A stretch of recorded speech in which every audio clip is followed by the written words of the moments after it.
Good afternoon, friends. This is Cheryl Ann with part 4 of my journal journey series. This should be the final part.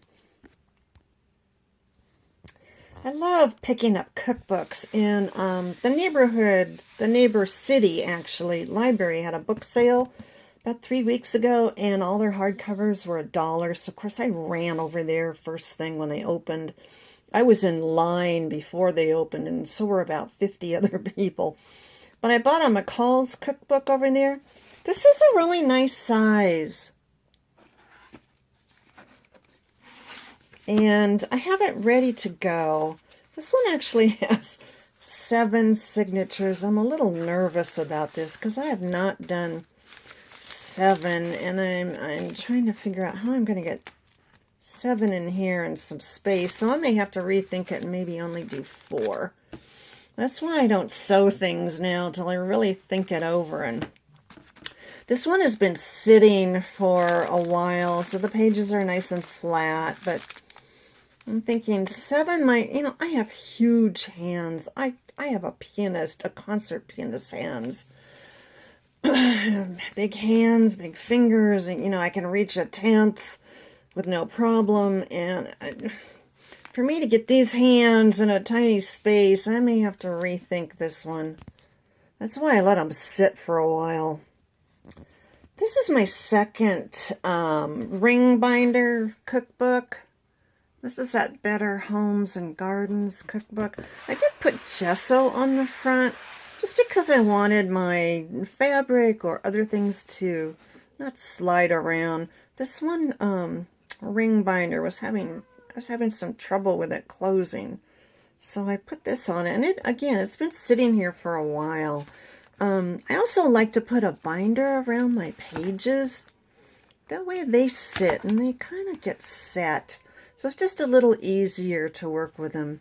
If you hear a cry in the background, it's my cat Abby. She has to come see what I'm doing.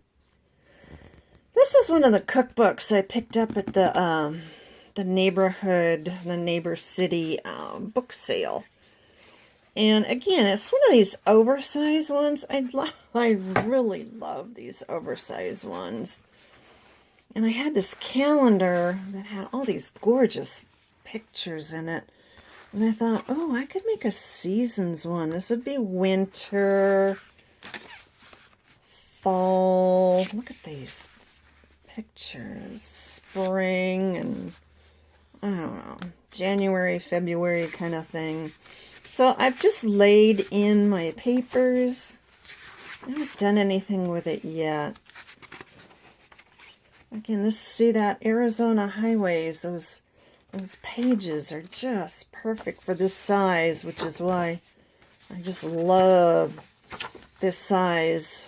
And I have some, this is 11 by 17 paper. I have 2 reams. I have one that's just the paper, and I have another ream that's cardstock. We have a Kelly Paper Company here in town. My husband used to order from them, so if I need paper, I just go over there and order it. So this one is ready to go. Just have to sew in the signatures. Then, I took a whole week and I did this memory book of my dad's side of the family. And this was an altered book. I did not take out the pages. I did add envelopes, fabric, all kinds of scrapbook paper, lace, more envelopes. This was a real journey. Pockets. There's a little tab. I still have to decorate that one. But this took a week, and I'm trying to move on because I'm having a hard time leaving this one. But, it is 99% done. So I thought I would end this 4-part series with these are some of the books I have up on my little table by the window that looks out into our front yard. This is the size I really, really like. And these are the Better Homes and Gardens. We have this annual recipe book. It's the perfect size for an altered book. I love this size. So that I have quite a few of those. You can see the different sizes here.